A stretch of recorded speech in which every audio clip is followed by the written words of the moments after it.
Before we start to create our own resumes, we're going to take some time to analyze a resume that's already created.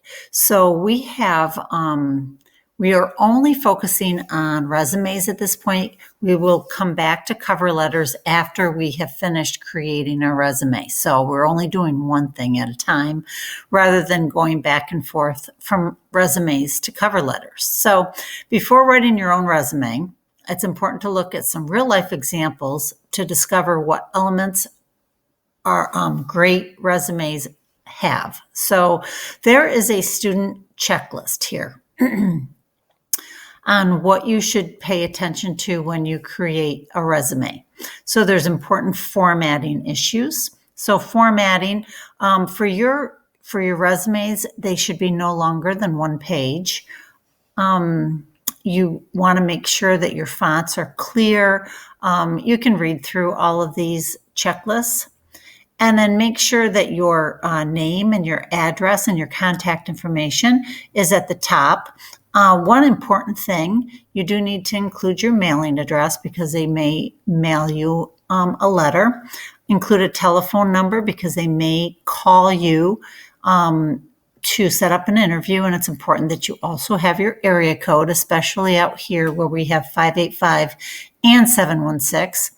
And then make sure your email address is professional and that you actually check your email address because they may contact you via email. Objective. Some people think you should have an objective. Some people don't.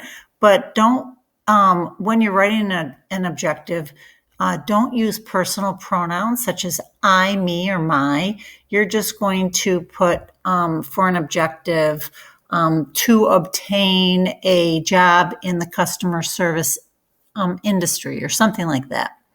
Then you'll get into your education, and there's some tips there. You'll get into your skills, and there's some tips there. Relevant courses, experience, leadership and activities, additional categories, and then references. We are going to come back to our references. You still should be collecting your references, your addresses, contact information for all your references, because we will create an official references list page after we finish with creating your resume.